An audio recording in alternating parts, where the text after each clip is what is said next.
Hello friends, नमस्ते। मैं सोनिया आप लोगों का यूट्यूब पे स्वागत करती हूँ और आज मैं आपको एक नाच गीत सुनाने जा रही हूँ।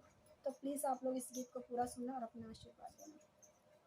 खेतवा में काकड़ी नरम बतिया, कहाँ रहबई मन आधी किरतिया, कहाँ रहबई मन आधी किरतिया।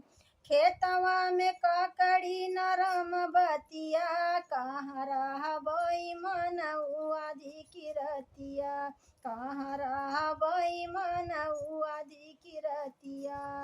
बागों मेहरी आई बगीचा मेहरी गए, बागों मेहरे बगीचा मेहरे हेरी आए हम तो पड़ोसी खटिया, कहाँ रहबई मन आधी किरतिया। हेरी आए हम तो पड़ोसी खटिया, कहाँ रहबई मन आधी किरतिया। खेतवा में काकड़ी नरम बतिया, कहाँ रहबई मन आधी किरतिया। घरवा में हेरे अंगनवा में हेरे, घरवा में हेरे अंगनवा में हेरे हेरी आए हम तो दुआरे खटिया, कहाँ रहबई मन आधी किरतिया। हेरी आए हम तो दुआरे खटिया, कहाँ रहबई मन आधी किरतिया। खेतवा में काकड़ी नरम बतिया, कहाँ रहबई मन आधी किरतिया।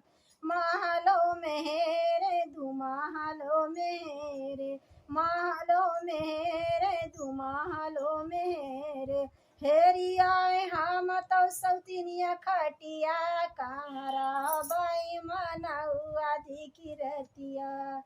हेरी आए हम तो सौतिनिया खटिया, कहाँ रहबई मन आधी किरतिया।